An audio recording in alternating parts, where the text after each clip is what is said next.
ale toto nerobte. Hej. Išiel som na ďalšiu návštevu, druhá babka mi povedala, pán farár, uvidíte, budú vás ľudia z dediny palica ma hnať.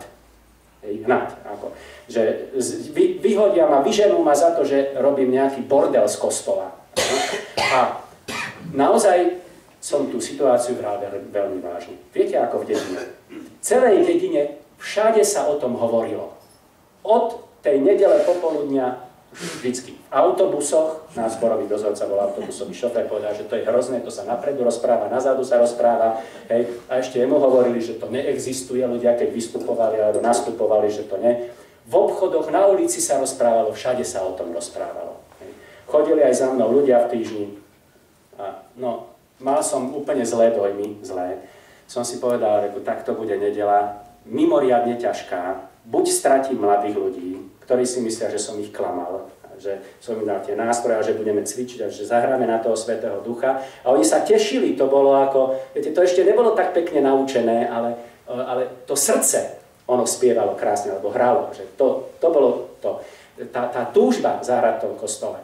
A teraz tie staré babky, takto nám to chcú prekaziť. Tak som si povedal, buď stratím tú mladú generáciu, alebo starú generáciu. Blížila sa nedeľa. Som rozmýšľal, čo bude teraz? Už v živote som prežil veľa stresov a začias komunizmu, veľa strachu a ťažkých chvíľ. A teraz je sloboda a ja mám strach a bolenie, hej, a neviem, čo bude. Prišiel hodinu pred službami Božími kapelník, vedúci výchovky a mi hovorí, pán farár, hráme alebo nehráme? A ja hovorím, prečo by sme nehrali? No, moja babka povedala, že to je diabelské a že to, reku, prosím ťa, to jedna babka povedala, no, druhý, ale v srdci, takto, som bol celkom nepokojný. Som sa robil, že akože nič, aby som ho upokojil, aby som ešte viac nezväčšil ten strach v jeho srdci, ale ja som mal strach. A teraz príde pani kostolnička ma obliekať, ona je taká, má dobrú viridiel, že tam rozpráva veľa a pán farár, plný kostel. Máme 900 miest na sedenie v kostole a plný kostel ľudí. Prišli zo zvedavosti a potom vrení v tej obci, čo bolo, ľudia nevedeli, že čo bude. Či nejaká estráda vybuchňa, alebo ja neviem, že čo sa stane, alebo ja som tiež nevedel. Sme sa modlili ešte brat dozorca, brat kurátor a ešte brat kurátor mi hovorí, keď sme sa domodlili, pán farár, dúfajme, že tá dýchovka nebude, že? Vy ste. A ja som tomu šéfovi kapelníkovi povedal, že ja ti dám signál. On sa ma pýtal, kedy budeme hrať? A ja hovorím, že ja ti dám signál, ja zamrkám. Ale keby ste videli, mne sa pod tým talárom, vy ako hovoríte talár, oblečenie, mne sa pod tým talárom takto nohy klopali, ja som bol úplne taký slabý, že som nedokázal ustáť. Ja som bežal ešte rýchlo do spálne, tam som si klakol ku posteli a teraz hovorím Pánu Bohu, Pane Bože, ja som taký slabý, úplne celkom slabý, prosím ťa teraz, konaj a hovor ty. Ja neviem, že čo ja poviem ani teraz. Strach som mal a úplne, ale celkom slabý. Vošli sme do kostola a teraz predstavte, keď som videl v tých prvých hlaviciach tie babky, tie prísne, tie krojované a jak sa to na mňa ako pozreli, tak kolená ešte viac.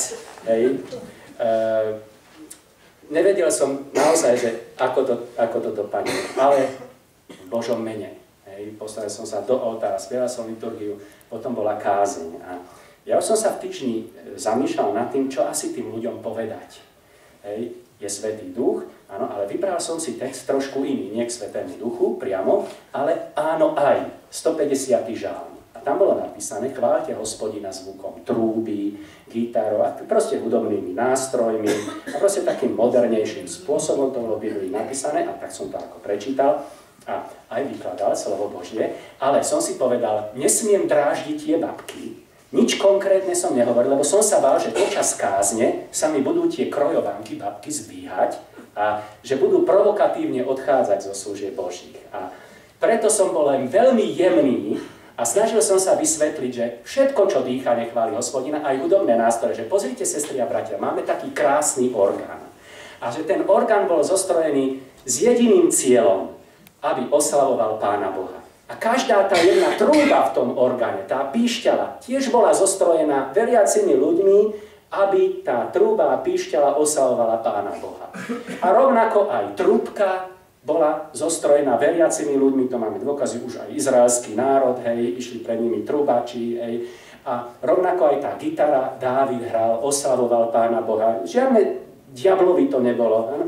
Ale veľmi jemne, ja som nepovedal, že teraz musíme aj my a že teraz to platí aj pre nás. To vôbec nie, lebo tie babky by vyfúkli z kostola rýchlo. A dokončil som ako kázeň a už my máme po kázni potom záverečnú liturgiu. A tá záverečná liturgia to už je v jednom kuse. A to už hrá organista a som si povedal, keď teraz nezahrá dýchovka, niekedy už nezahrá a už potom nikdy nezahrá. Lebo ten kapelník na mňa toľkokrát mrkal na tých bohoslúžbách, že kedy ja mrknem na ňo, ja som sa radšej tam ani neotáčal, lebo to bolo ako ťažké, ale bolo to ťažké rozhodnúť, že kedy zahrať, kedy a čo sa stane. Tak som povedal, že aspoň nech kázeň si vypočujú a keď sa potom rozíde to zhromaždenie nejako, tak už nech sa rozíde. A už som zišiel dole, prišiel som pred oltár a u nás je v záverečnej liturgii sa spieva antifóna. Neviem, či vy to máte, a kantor to zahrá, intonuje a potom farár má spievať tú antifónu.